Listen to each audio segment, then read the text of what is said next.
ഇനി ഞായറാഴ്ച എന്ന് പറയുമ്പം 4 ദിവസം നടിക്ക് പൈസ കൊടുക്കണം. ഡ്രസ് ചിമ്പു സ്പോൺസർ ചെയ്യും. ചിമ്പ് വലിയ മുതലാളിയായി പോയില്ലേ? നടിക്കുള്ള പൈസ വീട്ടിൽ തന്നെ കൊണ്ടെത്തിക്കണം. അഭിനയിക്കുന്നവർ മുഴുവൻ ഇവിടെ തന്നെ ക്യാമ്പ് ചെയ്യണം. നാളെ ആ കുട്ടി വന്ന റിഹേഴ്സൽ ആരംഭിക്കാം.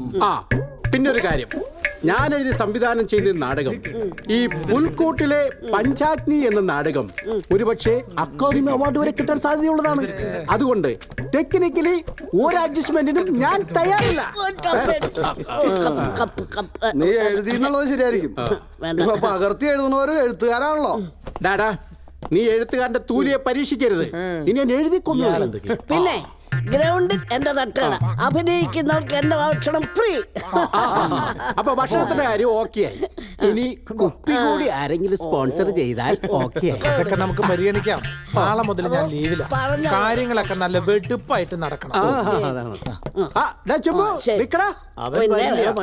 മാഷ്ട ഉപദേശം കേട്ട് ചായ കൊടുത്തോണ്ടിരുന്ന വലിയ മുതലാളിയായി. അവനെ ഒരു പുതിയ ഉപദേശം കൂടി തന്നെ നടക്കുക, അടുത്ത പഞ്ചായത്ത് ഇലക്ഷനിൽ മത്സരിക്കാനായിട്ട്. ചിമ്പു ജയിച്ചാൽ MP, ഇല്ലെങ്കിൽ ചാണ്ട് പണം കത്തണമ്മ, പഴല വെട്ടിട്ട് പാപ്പുണ്ടാക്കണമ്മ.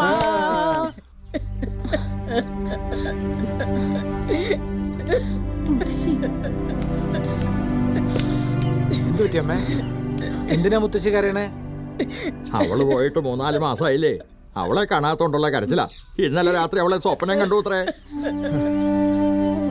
എന്റെ മോനെ മരുഭൂമിയിലൂടെ അവൾ ഓടുക, ഏട്ടാ ഏട്ടാന്ന് വിളിച്ചോണ്ട്. അപ്പൊ ചില കരിമ്പൂതങ്ങൾ അവളെ, അയ്യോ എന്റെ ദൈവമേ, എനിക്ക് സമാധാനായിട്ടിരിക്കേ. അവര് ഇന്നലും കൂടി എന്നെ വിളിച്ചതാ. ഇവൻ ഇടയ്ക്കൊക്കെ അവിടെ പോവാറുള്ളതല്ലേ അമ്മേ, പിന്നെന്താ? മോനെ, നീ ഇന്ന് തന്നെ ആ ചന്ദ്രന്റെ വീട്ടിലൊന്ന് പോകണം. അവരെ രണ്ടുപേരെയും കൂടി ഇങ്ങോട്ട് വിളിച്ചോണ്ട് പോരണം. മോനെ, ഇനി എനിക്ക് വേറെ ആരുമില്ല. നിന്റെ വാക്ക് വിശ്വസിച്ച ഞാൻ, അറിയാലോ എന്റെ മോക്ക് എന്തോ അപകടം പറ്റിയിട്ടുണ്ട്. എന്റെ ഈശ്വര. മുത്തശ്ശി പേടിക്കണ്ട, ഞാൻ കഴിഞ്ഞ ആഴ്ച അവരെ കണ്ടതാ. സ്കൂളിലെ കുട്ടികളും കൊണ്ട് കലോത്സവത്തിന് പോയപ്പോ ഞാൻ അവിടെ തങ്ങിയത്. അപ്പോ നിനക്ക് അവരെയും കൂട്ടായിരുന്നില്ലേ? എന്റെ മുത്തശ്ശി ചന്ദ്രൻ അവിടെ ഉണ്ടായിരുന്നില്ല, അവൻ കണ്ണൂരാ. അവൻ വന്നിട്ട് വരാന്ന് അവള് പറഞ്ഞത്. ഇനി കരയണ്ട, ഞാൻ ഇപ്പൊ തന്നെ പോയി അവരെ കൂട്ടിയിട്ട് വരാം. ഇന്ന് ഉറങ്ങാൻ കിടക്കുമ്പോ അവര് ഇവിടെ ഉണ്ടാവും. ഇത് വാക്കാ.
പ്രിയപ്പെട്ട മഞ്ജു, സ്വർഗത്തിലേക്കെന്ന് വിശ്വസിച്ച് നിങ്ങൾ എന്നെ യാത്രയാക്കിയത് തീരാ ദുരിതത്തിലേക്കായിരുന്നു. ഈ കത്ത് നീ വായിക്കുമോ എന്നും എൻ്റെ വേദന നിങ്ങളെ അറിയിക്കാനാവുമോ എന്നും ഉറപ്പില്ല. എന്നാലും ഏട്ടൻ എന്നോടുള്ള സ്നേഹം സത്യമായിരുന്നുവെങ്കിൽ എൻ്റെ മരണത്തിന് മുൻപ് എനിക്ക് ഏട്ടനെ കാണാനാവും. വിവാഹം കഴിഞ്ഞ ആ ദിവസം ഞാൻ എല്ലാം മറക്കാൻ ശ്രമിച്ചാണ് മുറിയിലെത്തിയത്. അതൊരു സ്വപ്നമായി ഞാൻ മറക്കാൻ ശ്രമിച്ചു. പക്ഷെ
അടുത്ത പ്രഭാതത്തിൽ ഞാൻ ഉണരുമ്പോൾ മറ്റൊരു വീട്ടിലേക്ക് മാറാനുള്ള ഒരുക്കത്തിലായിരുന്നു.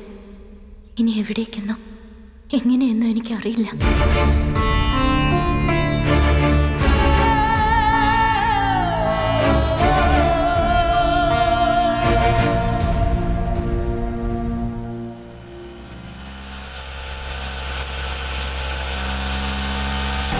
ഏട്ടനോട് പറയണം ഞാൻ ഒരുപാട് സ്നേഹിച്ചിരുന്നു.